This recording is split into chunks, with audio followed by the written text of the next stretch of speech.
মেসিকে খেপানোর ফলে কতটা ভয়ঙ্কর হতে পারে সেই দিন হাড়ে হাড়ে টের পেয়েছিল রিয়াল মাদ্রিদ। ওই দিন কিছু বুঝে ওঠার আগেই বার্নাব্যুতে থাকা ৮০,০০০ দর্শককে থমকে দিয়ে তিনি জানালেন, মেসির রাজত্ব তো এখানেই, রিয়ালের মাটিতেই খুঁটি গেড়ে গেলাম। সাল ২০১৭ এল ক্লাসিকো নামটা যেন সত্যিই সার্থক হয়ে উঠেছিল ২৪ এপ্রিলের সেই সেরার ম্যাচে। কি ছিল না সেই ম্যাচে? আক্রমণ পাল্টা আক্রমণ, গোল পাল্টা গোল, খেলোয়াড়দের মেজাজ হারানো, সবকিছু যেন বর্ষা সাজিয়েছিল রিয়ালের মাঠ স্যান্টিয়াগো বার্নাব্যুতে। ছিল লাল কার্ডও। ২-২ ড্রতে খেলা শেষ ভেবে টিভি রিমোট অনেকে হাতে নিয়েছে বা কেউ নেইনি, সেই মুহূর্তে আবারও লিওনেল মেসি ইতিমধ্যেই এক গোল করেছিল। Sergio Roberto, Gomes, Jordi Alba এবং মেসি, এই চারজনের মিলিত পাল্টা আক্রমণে এলো মেসির সেই ৯২ মিনিটের গোল। আর পরবর্তীতে তিনি জার্সি খুলে আইকনিক সেলিব্রেশনটি আজও অজানা অনেকের কাছে। এত ঠান্ডা মাথার লোকটা হঠাৎ কী কারণে এত রেগে গিয়েছিলেন? মেসির করা সেই আইকনিক সেলিব্রেশন নিয়ে জর্ডি আলবা সম্প্রতি স্পটস্টকে বলেছেন, মেসির গল্পটা খুব কম মানুষই জানেন। কেন মেসি গোল করার পর জার্সিটা খুলে সেই সেলিব্রেশন করেছিলেন?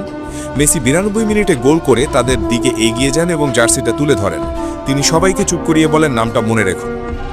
ম্যাচের যোগ করার সময় রবার্তো নিজের সীমানা থেকে বল নিয়ে একাই রিয়ালের সীমানায় আসে। বল বাড়ান গোমেজের কাছে, গোমেজ বল পায়, তা ঠেলে দেন আলবার কাছে। মেসি তখনও বক্সে নেই, কিন্তু আলবা জানেন মেসি ঠিক কখন থাকবেন। সেই অনুযায়ী নিখুঁত একটি পাস দেন, ঠিক সময় হাজির হন মেসি। রিয়াল ডিফেন্ডার কিছু বুঝে ওঠার আগেই যেন কিলো নামাজের পাশ দিয়ে একটি তীরের ফলার ঢুকে যায় তাতে। বৃদ্ধ রিয়াল রক্তাক্ত মাদ্রিদ। যেই ম্যাচে মেসিকে যে কোনোভাবেই আটকাতে হবে এমন ছক কষে মাঠে নামছিল রিয়াল, শুরুর দিকে মেসিকে করেছিলেন রক্তাক্ত।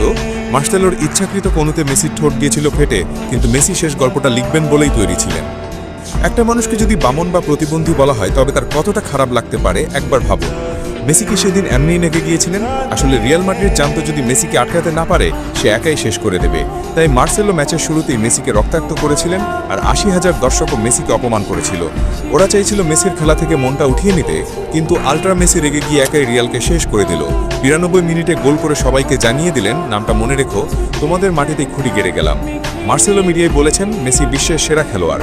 মেসিকে রাগালেন তো হারলেন। আমরা কখনো মেসিকে রাগাতে চাই না, কারণ আমরা জানি মেসি রেগে গেলে কি হতে পারে। আর মেসি যখন বল নিয়ে আসে আমি চাই ফাউল করতে, কিন্তু মেসি এমন ফাঁক দিয়ে বের হয়ে যায় যে আমি বুঝতেই পারি না। মেসি শুধু গোল করা বা স্কিল দেখানোর খেলোয়াড় নন, তিনি সেই খেলোয়াড় যিনি মাঠে উপস্থিতি দিয়ে দলের মনোবল উঁচু করতে পারেন। তার পাস, ড্রিবলিং এবং সময়মতো সিদ্ধান্ত নেবার ক্ষমতা এমনভাবে মিলে যায় যে কখনো মনে হয় সে যেন পুরো খেলার নিয়ন্ত্রণ হাতে নিয়েছে। মেসির সবচেয়ে বড় শক্তি হলো তার শান্ত আত্মবিশ্বাস। চাপের মুহূর্তে সবাই কাঁপতে শুরু করে, আর মেসি একেবারে ঠান্ডা মাথায় বল নিয়েই মাঠে নিজের ছাপ রাখে। শুধু ব্যক্তিগত সফলতা নয়, তার উপস্থিতি পুরো দলের খেলায় যোগ্যতা এবং সৃজনশীলতা এনে দেয়। আরেকটা জিনিস, মেসি কখনো হাল ছাড়ে না। ম্যাচের শেষ মুহূর্তেও সে চেষ্টা চালিয়ে যায়।